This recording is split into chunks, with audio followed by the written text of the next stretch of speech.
In this modern world, many people are looking to start working from home. Many look for companies that are offering jobs working from home, while others look for ways to start a business that they can run from home. Of these that are looking to start a business from home, many look at the idea of selling on Amazon. This is a reasonable idea, as Amazon is a huge marketplace, with around half of all online retail purchases being made there. So what is the best way to start to tap into this behemoth opportunity and work towards building a successful business selling on Amazon?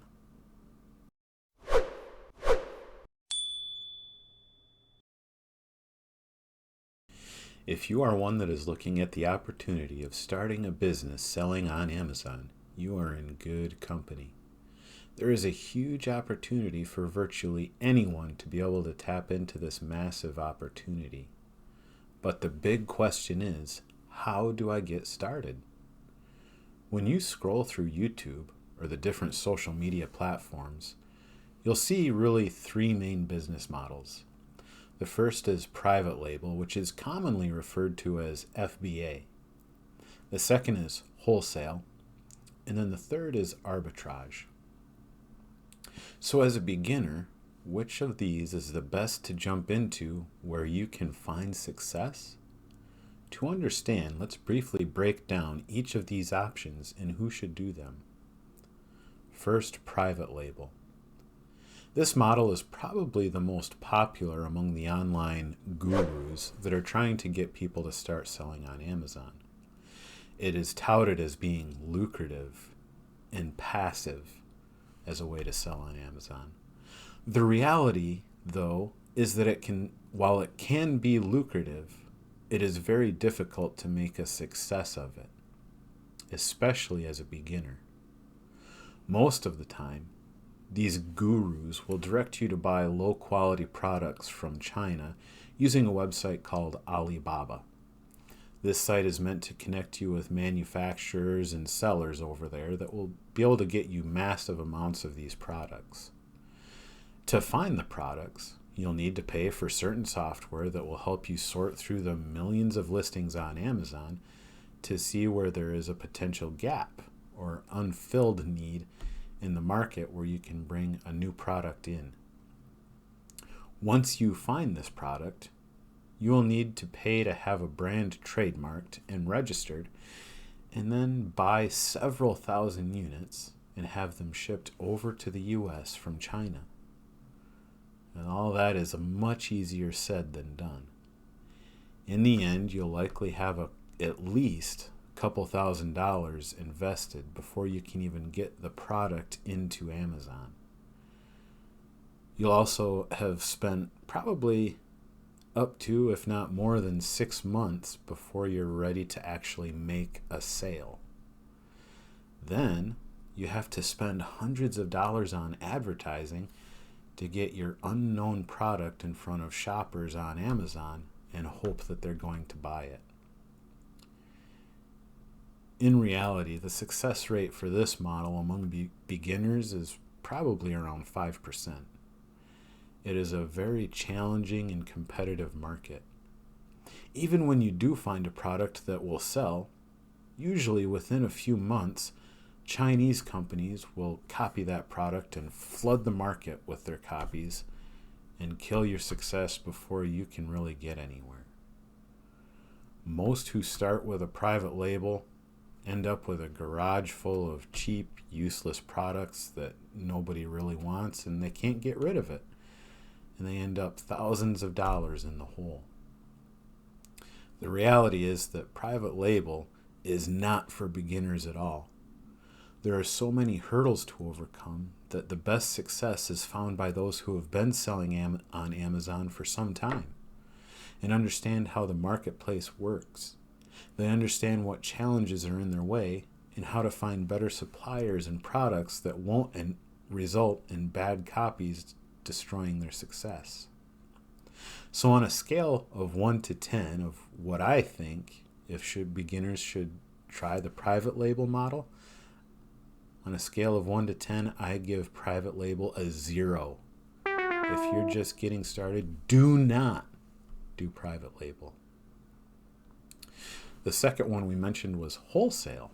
Now, this one is probably the least often mentioned and talked about online of the three, but it is still pretty common.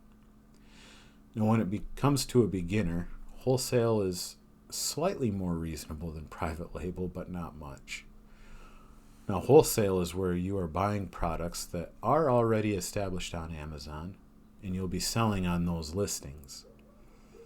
There is slightly less involved in wholesale, but there are still many challenges to overcome.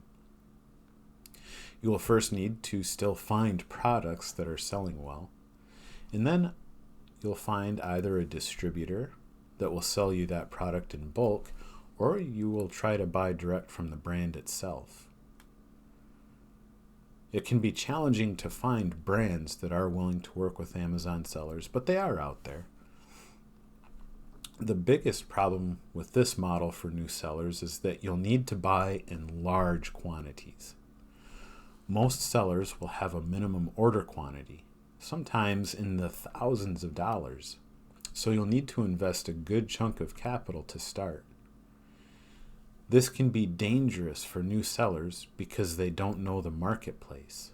They don't have the experience and know-how that's needed to make it successful. My rating of 1 to 10 for wholesale as a beginner is a 1. The risk is still just too high for someone who doesn't have any experience on the platform. The third model we're talking about is arbitrage. And this is often called retail arbitrage and online arbitrage. It basically just depends on where you're buying the products. This one is by far my favorite to recommend for anyone wanting to get started selling on Amazon. It's the lowest risk of all the models, and you don't need much to get started. Retail arbitrage is simply finding products at any retail store and then selling it in another place for profit. In this case, we're buying from a store, such as Walmart, and then we sell it on Amazon. There is an abundance of listings, or ASINs, that we can list on and sell everyday items for a profit. But it does take time and effort to find these, just like any other model, but it doesn't require paying vast sums of money for the expensive software that maybe the private label guys will want you to pay for. And you won't have to buy huge quantities of products that maybe you aren't too sure about. Because rather than buying in bulk, when you find a listing that looks promising, you'll only buy a few, maybe 5 or 10, and then send them into Amazon and see if they sell. As you gain experience doing small tests like this, it will be easier to find these promising listings that you'll better be able to predict if you'll be successful with that product or not. If and when an item flops, and it will happen, you won't be invested deep into that product, and you won't be stuck with thousands of these things in your garage.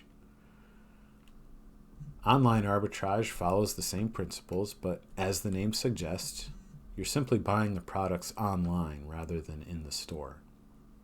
So how do you go about finding listings to test selling on? I recently made a video where I teach a simple way to do this right from your computer at home. The only tool that you need to pay for using this method is Keepa. Keepa is the #1 tool that I believe every Amazon seller needs. If you haven't started using it and would like to check it out, I have left a link to it in the description below. My rating for a beginner starting with arbitrage, on a scale of 1 to 10, just like the other ones, I give it a 10. If you want to start selling on Amazon, you need to start with arbitrage. It is definitely the best way. It's low risk with great potential to grow into a healthy and successful business.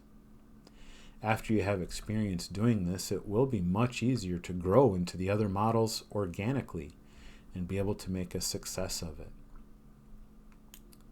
If you are looking into this opportunity of building a business selling on Amazon, I hope this video was helpful. Be careful that you aren't struck with shiny object syndrome, believing all the gurus that want you to spend a fortune and in turn promise success and riches. It just doesn't work that way. The best way is slow and steady.